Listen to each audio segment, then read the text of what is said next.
When we talk about the avoidant, one of the biggest misconceptions is that they simply don't care, that they walk away unaffected, untouched, emotionally disconnected from the consequences of their actions. But if you look deeper, past the surface behavior, past the silence, past the distance, you begin to see something far more complex.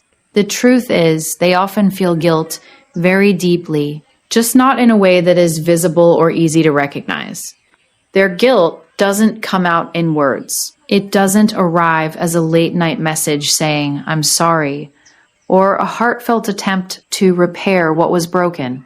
Instead, it shows up internally, quietly, almost invisibly. They replay moments in their mind, conversations they wish they handled differently, things they said that landed too harshly, or worse, things they never said at all. There is a kind of mental looping that happens where the past is revisited not for resolution, but for analysis. Overthinking replaces expression. But here's where it becomes important to understand the psychology behind this. For an avoidant, emotional exposure has never felt safe. At some point in their development, whether through upbringing, past relationships, or repeated emotional invalidation, they learned that vulnerability comes at a cost, that expressing feelings leads to discomfort, rejection, or even loss of control. So instead of learning how to process guilt outwardly, they learned how to contain it. And containment, over time, becomes their default strategy. So when they feel guilty, their instinct is not to reach out, it's to retreat. Not because they don't recognize the impact of their actions, but because facing that impact requires emotional confrontation. It requires them to sit in discomfort, to risk being seen in a way that challenges their self-image. And for someone who has built their identity around emotional independence and control, that is incredibly destabilizing. What you see as silence is often emotional overload. This is the paradox. The more they feel, the less they say. The stronger the internal reaction, the more withdrawn their external behavior becomes. It's not logical from the outside, but internally, it's consistent because expression to them feels like escalation, and avoidance feels like regulation. Now, that doesn't mean their approach is healthy. It doesn't mean their silence is harmless. In fact, it often creates more damage than the original issue itself. Because while they are processing internally, you are left without clarity, without closure. And that gap, the space between what they feel and what they communicate, is where confusion grows. But understanding this dynamic allows you to see something crucial. Their lack of apology is not always a lack of awareness. It's often a lack of capacity. They may know they hurt you. They may even feel ashamed of it. But shame, for an avoidant, doesn't motivate repair. It reinforces withdrawal. Because shame tells them not just, "I did something wrong," but if I show this part of myself, I will be rejected. So instead of moving toward you with accountability, they move away to protect themselves from that perceived threat. And in doing so, they unintentionally confirm the very thing they fear. This is why you might sense something unresolved in them, why their energy feels unfinished, even if their words are absent. Because internally, the process is incomplete. The guilt is there, but it has nowhere to go, no outlet, no expression, just repetition. And repetition does not heal. It only sustains the tension. So when you interpret their silence, it's important to do so with clarity rather than assumption. Silence is not always peace. Distance is not always detachment. And lack of communication is not always lack of feeling. Sometimes it is the opposite. But here is where perspective matters. Because while understanding their internal world can give you insight, it should not become an excuse for their behavior. Emotional awareness without action still leaves consequences. And no matter how deeply they feel something, if it is never expressed, it cannot contribute to repair. You can acknowledge their internal struggle without minimizing your external experience. And that balance is where your power lies. Because at the end of the day, unspoken guilt may explain their silence, but it will never replace the apology you deserved. And when you begin to understand that their silence is not empty, but full, you naturally arrive at the next layer of this dynamic. Because it's not just that they feel guilt, it's that something very specific stands between that guilt and any form of expression. And that something is fear. Not a vague, abstract fear, but a very targeted, emotionally charged anticipation of how you might respond if they finally broke the silence. You have to understand, the avoidant mind does not approach emotional situations in a neutral way. It anticipates outcomes, often worst-case scenarios, and then organizes behavior around avoiding those outcomes entirely. So when the thought of apologizing arises, and it does, more often than you might think, it is immediately followed by a cascade of imagined responses. What if you reject them? What if you've already moved on?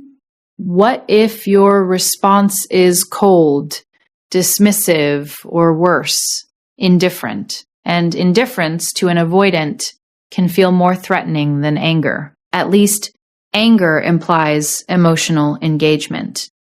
Indifference suggests they no longer matter. And for someone who already struggles with vulnerability, the idea of confirming that fear is enough to stop them in their tracks.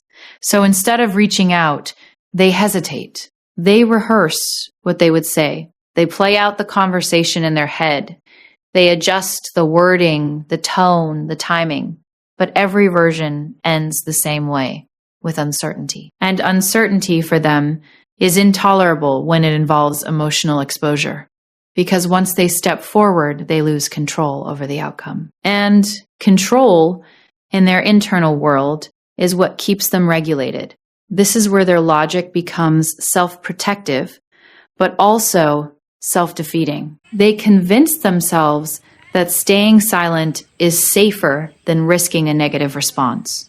That avoiding the conversation prevents further damage. That if they don't open the door, they can't be hurt by what's on the other side. But what they fail to recognize is that silence is not neutral. It communicates something, whether intended or not. And often, what it communicates is distance, disinterest, or even dismissal. The very things they don't want to be perceived as become the message that is received. And this is the internal conflict they live with. On one side, there is the desire to repair, to reconnect, to say what was never said. On the other, there is the fear of how that attempt will be met. And when those two forces collide, fear almost always wins. Not because the desire is weak, but because the perceived risk is too high. It's important to recognize that this fear is not always about you specifically. It's shaped by past experiences, by patterns that existed long before you entered the picture. If they've been rejected before, if their vulnerability has been met with criticism or dismissal, they carry that memory forward. And in their mind, your response is not just your response, it's an extension of every response they've ever received. So they protect themselves in advance. They assume the outcome and then behave as if it has already happened. And this is where things become complicated, because from your perspective, their silence feels like a choice, a conscious decision not to take accountability, not to show up, not to care enough to try. But from their perspective, it feels like risk management, like avoiding a situation that could destabilize them emotionally in ways they don't feel equipped to handle. Neither perspective is entirely wrong, but they are operating on completely different emotional frameworks. You are looking for clarity, for acknowledgement, for resolution. They are looking for safety, for control, for emotional containment. And until those priorities align, the gap between intention and action remains. Now, this doesn't mean their fear justifies their silence. Fear explains behavior, but it does not excuse the impact of that behavior. Because while they are protecting themselves from a potential negative response, you are left dealing with a very real absence. An absence of communication, of accountability, of closure, and that absence has weight. It creates questions that don't have answers, narratives that fill in the blanks, and a sense of being left in a moment that never fully concluded. And over time, that can be more damaging than any difficult conversation ever could have been. So when you think about why they haven't apologized, it's not enough to say they're scared. You have to understand what they're scared of. They're not just afraid of your reaction. They're afraid of what your reaction might confirm about them, about their worth, their place in your life, their ability to repair what was broken. And if there's even a chance that the answer to those questions is something they don't want to face, they would rather not ask at all. But here is the reality they often avoid confronting. By not asking, they create the very outcome they fear. Distance becomes permanent. Silence becomes the final statement, and the opportunity for repair quietly disappears, not because it was impossible, but because it was never attempted. And that is the quiet tragedy of avoidance. Not the absence of feeling, but the absence of action in the presence of feeling. Because in the end, it's not the fear of your response that defines the situation. It's the choice to let that fear speak louder than the truth they never said. And when you look even deeper, beyond the guilt and beyond the fear, you begin to see a more foundational issue at play. One that explains not just why they hesitate, but why they struggle at all when it comes to something as seemingly simple as an apology. Because for an avoidant, the difficulty is not just emotional courage. It's emotional literacy. Many people assume that expressing feelings is natural, almost automatic. That when something goes wrong, you reflect, you articulate, you take responsibility, and you communicate it. But that assumption only holds true for individuals who were given the tools to do so. For someone with avoidant tendencies, those tools were often never fully developed. At some point in their life, emotions were not met with openness. They were met with discomfort, dismissal, or even subtle punishment. Maybe vulnerability was ignored. Maybe it was minimized. Maybe it was met with responses that made them feel exposed rather than understood. And over time, they adapted. They learned that emotions complicate things, that expressing them doesn't. Lead to connection. It leads to instability. So they did what the mind naturally does in order to protect itself. They reduced emotional expression. They prioritized logic over feeling, distance over closeness, control over vulnerability. And eventually this became not just a behavior, but an identity. Now, when you ask that same person to apologize, you're not just asking for words, you're asking them to engage in a process that requires multiple layers of emotional capacity. First, they have to accurately identify what they're feeling. Not just, I feel bad, but why they feel bad.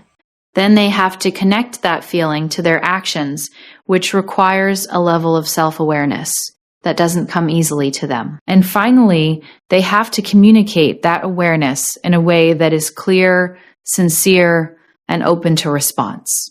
That's a complex sequence. And for someone who has spent years avoiding emotional complexity, it can feel overwhelming. So instead of moving through that process, they default to what feels familiar. They withdraw, they shut down. They convince themselves that time will resolve what they don't know how to address. Or they minimize the situation entirely, not because it's insignificant, but because acknowledging its full weight would require them to step into territory they've spent their life avoiding. This is why their behavior can feel so contradictory. You might see moments where they seem reflective, even aware of what went wrong. But that awareness doesn't translate into action.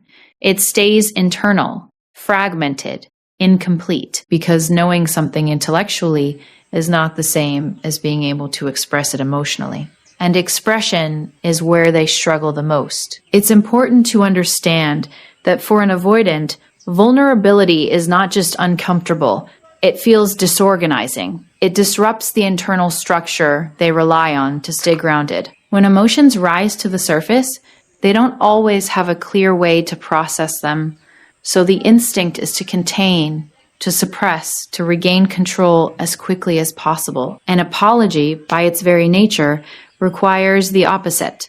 It requires them to stay present with those emotions long enough to articulate them, to allow themselves to be seen in a state that feels uncertain, imperfect, and exposed. And that is not something they can easily do, even if they want to. So what happens instead is a kind of behavioral substitution. They might try to show they care in indirect ways, through small gestures, through brief moments of attention, through actions that hint at remorse, but never fully define it. Or they might create distance altogether, hoping that by removing themselves from the situation, they also remove the need to address it.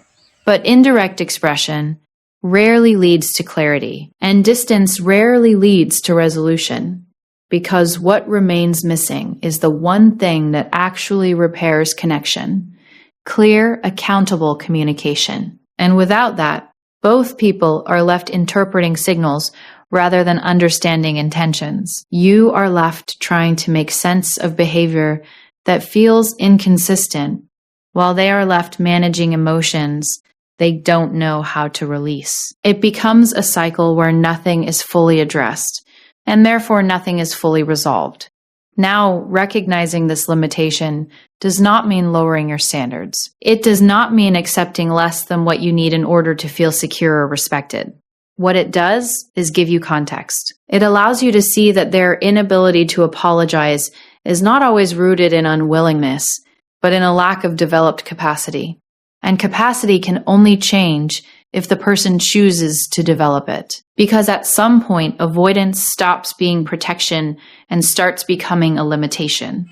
It restricts connection, prevents growth, and keeps them in patterns that repeat rather than evolve. And unless they confront that, unless they actively work to build the skills they were never taught, the outcome remains the same: feelings without expression, awareness without action. And no relationship can thrive in that space, because connection is not built on what is felt internally.